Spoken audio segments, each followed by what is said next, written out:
और आप कहते हो ना भ्रष्टाचार इसके साथी जो कहते हैं, हालांकि आप साथी बचे भी नहीं। कहते हैं भ्रष्टाचार कहाँ हुआ है? हर इंसान को लाइट की जरूरत है, हर इंसान को लाइट की टंकी की जरूरत है। जब टंकी फूक जाती है तो मेरे को बताइए 25,000 रुपए में टंकी, जब विधानसभा कामा में मेरा हमारा है, मैं इस मंच के माध्यम से ज्यादा क्या कहूँ, वो क्या मैं वो चीज देखूंगा कि अगर कोई आदमी आपकी कौन से आपकी कामा विधानसभा की जनता से 25,000 रुपए मांगता है, लाखों मसाले को ऑफिस में जाकर जब पता लगेगा।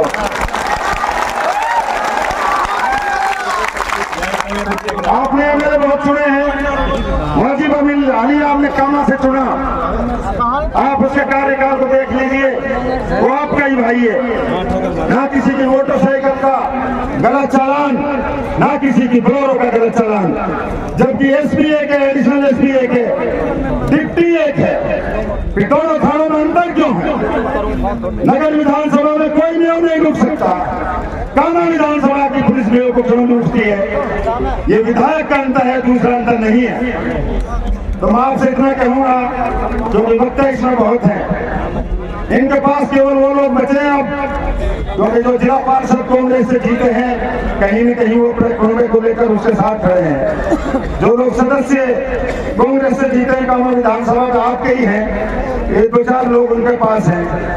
जो लोग ज्यादातर खास सुरक्षा जिसमें लोगों को नाच दिया जाता है, उस पर कब्जा चाहिदा के सारे लोगों का है, उनका पेट पल रहा है उन लोगों से, या उनको वो वर्कर है। आम जन इनका वर्कर अब नहीं बचा।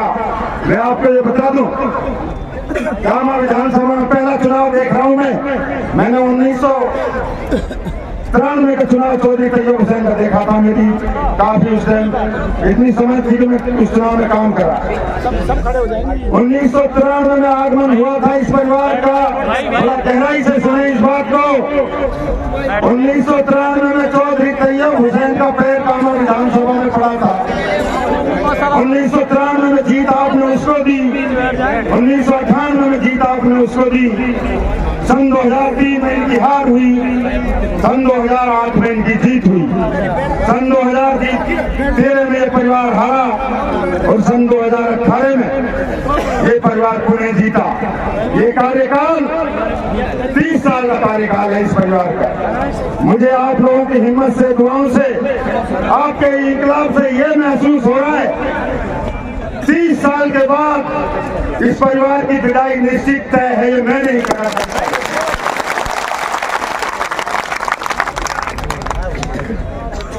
एक कांड हुआ था, 2 लड़के पापड़ा से उठाकर कुछ बदतमीज असामाजिक तत्व लड़कों को उठा के ले गए और उन लोगों को जिंदा जला दिया। आपको पता है, जब वो आवाज पूरी मेवात में तो उठी, कुछ मेवात अलवर में रहती है, कुछ अलवर में, कुछ हरियाणा में रहती है, एक एक मेव खड़ा हो गया संघर्ष के लिए। फिरोजपुर झिरका से एक एमएलए है मोहम्मद खान, कौन का जज्बा, अंदर का मेव बर्दाश्त नहीं कर पाया। चंडीगढ़ में विधानसभा में बोला, अगर अपनी बात इसने हमारी कौम के साथ बदतमीजी की तो अपनी बात क्या से छोड़ देंगे। इसे कहते हैं जुनून और कौम का शेर। क्या आप बता सकता कोई भी आदमी जिन लोगों ने पिछली बार चाहिदा को वोट दिया था, क्या इसका हक नहीं बनता अपनी कौम के लिए? इसने कोई संघर्ष किया, इसने पंचायत जोड़ी? क्या ये बोली विधानसभा में कि मेरी कौम के साथ गलत हो रहा है? अनुमान लगाइए आप लोग, ये क्या आपकी है ही नहीं। हम तो आपको 8 में बताते आए, 3 में बताता है, 13 में बताता है, 18 में। हमको आपने सुना ही नहीं था। आपने हमके तो टेक लगा दिया था बीजेपी का आदमी है। हम बीजेपी का आदमी नहीं है, हम किसी पार्टी का आदमी, हम बिरादरी का आदमी है। हमने पता लगा दिया था ये कौन सा न्यूज है, इसलिए हम इसके दरबार में नहीं गए। मैं आपसे इतना कहूंगा,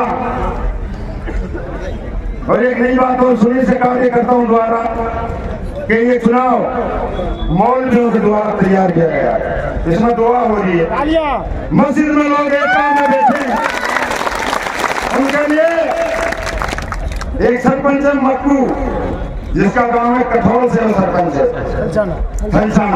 हेडक्वार्टर तो कठोल हो गया। इनकी मीटिंग थी उसमें जयपुर में, तो वो बदतमीज आदमी बोल रहा था कि यार मुल्लाओं को दीवार इनको हम पीटेंगे, लठ मारेंगे, मुल्लाओं के बारे में उसने कहा। तो जाहिदा का हस्बैंड उसने थप्पड़ मारना था उसको, ये हमारे कौम के रहनुमा है, दीनी तालीम देते हैं, इस तरह की सभ्यता असभ्यता बोल।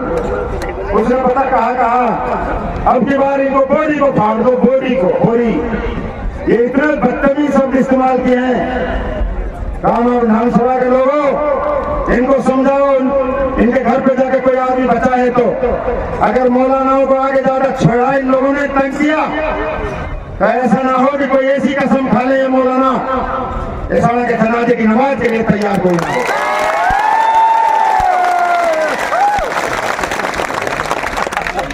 बात बहुत है कहने के लिए, लेकिन और बता है मैं आपसे मुखियार भाई ये विनती करता हूँ, सुनो, न ये चुनाव तेरा न ये मेरा, वो इतनी बड़ी ताकत है, कितने लोग यहाँ निर्दलीय लड़े। और सुनो भाई, यहाँ से निर्दलीय एक बार हो रहा था सरपंच नूर मोहम्मद 5000 वोट। पिछली बार एक छोरा लड़ा था, क्या नाम है उसका, 2000 वोट। एक अलवर से आकर लड़ा था एक बंदा यहाँ पर 3500 वोट। तो इन लोगों को ये पता था कि जो भी निर्दलीय हमारे सामने लड़ेगा वो 2000-4000 से वोट आगे नहीं मिल सकता। यही घमंड था इन लोगों के, और इनकी ऐसी एक सोच थी जिस दिन टिकट हमारा पास होगा उस दिन सारे लोग भटक कर, इनको जगह नहीं है, ये सारे लोग भटक कर हमारी झोली में आ जाएंगे। यही अत्याचार की मैंडेट है इन लोगों की, क्योंकि इनको पता था कि आप भागोगे नहीं। लेकिन मैं इतना बता दूं, जब कोई इंसान इतना ताकतवर हो जाता है, उसके सामने इंसान की बेबसी, उसके सामने कोई ताकत नहीं रहती। जब अल्लाह पाक के वहां से हुक्म होता है और अल्लाह पाक वहां से दिलों में जगह डालता है, उसने बड़े बड़े सूरमाओं को, उसने बड़े बड़े राजाओं को नहीं छोड़ा। तो अब की बार ये किताब चाहिए, ये किताब अल्लाह के पास है, ये चुनाव है ही नहीं। ये चुनाव कामा विधानसभा का कामा भी नहीं है, ये चुनाव अल्लाह पाक ने अपना हाथ में ले लिया, भीड़ से पता लगता है। मुखिया जी, ये आपके लिए जनता नहीं है, ये उसके अपराधों से जनता यहाँ खड़ी है। आप वचन दीजिए मेरे लिए, आप चुनाव बन चुके हुए मिले कि आप एमएल यहाँ ऐसी करोगे, आपके इर्द गिर्द कोई दलाल नहीं नजर नहीं आएगा, आपके इर्द गिर्द कोई नेता नजर नहीं आएगा। आप मंच पे इन लोगों की बात सुनोगे, और अगर तेरे सामने भी अगर किसी ने 25,000 रुपए ले लिए, तो तेरे सामने भी किसी खानदार से 50,000 रुपए ले लिए, तो धिक्कार है इस लीडर को। ये प्रेम कभी मिल ही नहीं सकता। अगर ऐसा प्रेम मुझे मिला होता, मैं आप वचन दे रहा हूँ, मैं अपनी जिंदगी खत्म कर देता, लेकिन 1 रुपए का कलम कपड़े लगन नहीं देता। इन्हीं शब्दों के साथ मैं आप लोगों से हाथ जोड़कर अपील करता हूँ, भाई मत खड़े ही पैसे नौजवान साथियों से, आज से इस चुनाव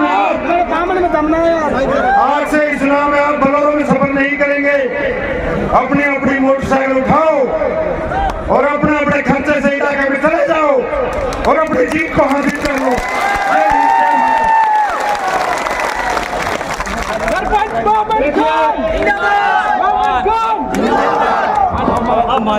कहाँ गए हो?